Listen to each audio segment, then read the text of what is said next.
Well, no, I mean, certainly we wouldn't want to reach across US citizens, and we don't, and that's absolutely right. But in relation to free speech in the UK, I'm very proud of our history there. But we also know that there have been infringements on free speech that actually affect not just the British. Of course, what the British do in their own country is up to them. You on stage. Great. Yeah, look, I said what I said, which is that we do have, of course, a special relationship with our friends in the UK and also with some of our European allies. What happens when a political leader who's arrested thousands for social media posts claims his country champions free speech? Keir Starmer just found out the hard way when he faced off against Vance and Donald Trump, with Joe Rogan watching every uncomfortable moment. The same man who once called Trump dangerous is now desperate for his approval, but his attempts to paper over Britain's speech crackdown collapsed under scrutiny. This confrontation isn't just embarrassing for Starmer, it exposes the growing threat to free expression that could be coming to your country next. Before we move on, I'd like to ask you a small favor. If you appreciate this content, please take a second to like this video and subscribe to the channel. Over 98% of you watch the videos without subscribing. It costs you nothing, but it makes a huge difference to us. So, did you click the subscribe button? Great. Thank you so much. Now, back to the video. Did you know the UK government has arrested thousands of its own citizens simply for posting their opinions online? This isn't conspiracy theory. It's happening right now. While Keir Starmer proudly proclaims Britain's long tradition of free speech, Joe Rogan recently exposed the disturbing reality on his podcast. They've arrested thousands of people for social media posts. They don't have to be threatening. In his remarks at the Munich Security Conference, Vice President Vance condemned free speech violations in the UK. But we also know that there have been infringements on free speech that actually affect not just the British. Of course, what the British do in their own country is up to them. But we've had free speech for a very, very long time in the United Kingdom, and it will last for a very, very long time. The UK's online safety bill represents just the latest expansion of already troubling speech restrictions. Under existing hate speech and malicious communications laws, British citizens face arrest for posts that would be fully protected under America's First Amendment. Take the case of Kate Scotto, arrested in front of her children and held for 7 hours after misgendering someone online.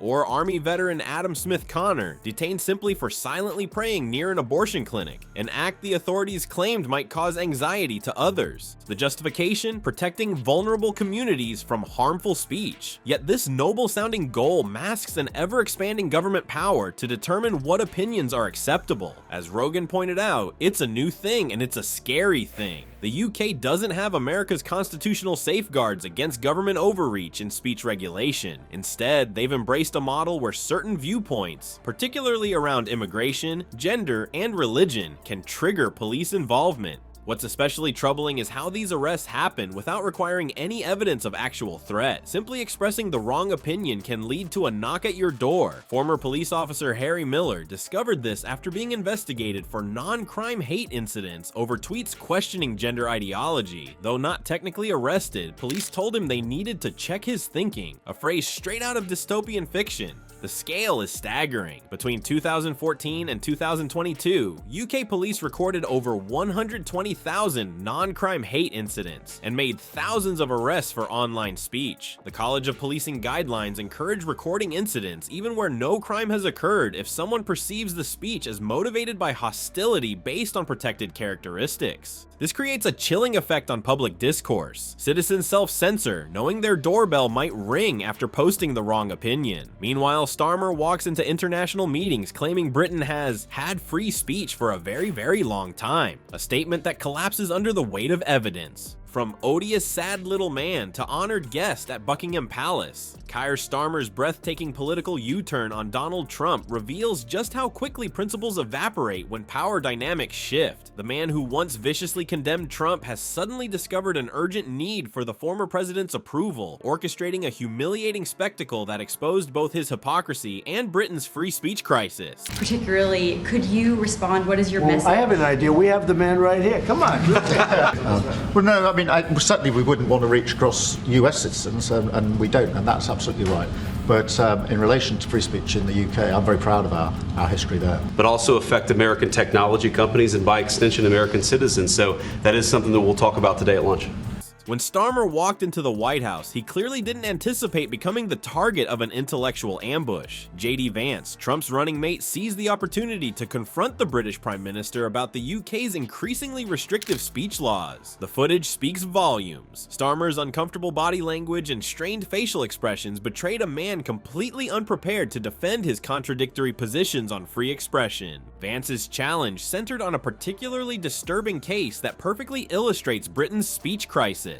Adam Smith Connor, a 51-year-old physiotherapist and Army veteran, found himself arrested and charged for what should be an unimaginable crime in any free society, standing 50 meters from an abortion clinic while silently praying. This wasn't disruptive protest or harassment, it was literally thought crime made manifest in British law. Trump didn't miss his chance to pile on, supporting Vance's criticisms by lamenting how Europe is losing their wonderful right of freedom of speech, while praising Vance's intervention as a brilliant speech. The entire exchange left Starmer visibly shaken, unable to reconcile his claims about Britain's long tradition of free speech with the reality of citizens being arrested for silent prayer. What makes this encounter particularly revealing is the stark contrast between Starmer's current diplomatic overtures and his previous rhetoric. This is the same politician who dismissed Trump as an odious, sad little man. Rhetoric seemingly forgotten now that political expediency demands a friendly relationship. The whiplash-inducing reversal perfectly captures the essence of Starmer's approach to politics. Principles are flexible tools to be deployed or discarded depending on what serves his immediate interests. As Joe Rogan pointed out while discussing this confrontation, this is a new thing and it's scary. Keir Starmer says he is proud of Britain's history of free speech. Let that sink in. The contradiction could hardly be more glaring. A leader proudly touting free speech traditions while presiding over an unprecedented expansion of speech restrictions. What's unfolding before our eyes is far more consequential than a mere political embarrassment. The growing public dissatisfaction with Starmer's contradictory stance on free speech highlights a dangerous trend sweeping across Western democracies. While media cameras focus on awkward handshakes and diplomatic niceties, they're missing the erosion of fundamental liberties happening in real time. This national debate on free speech in the UK isn't happening in isolation. Citizens who've directly experienced these tightening restrictions are increasingly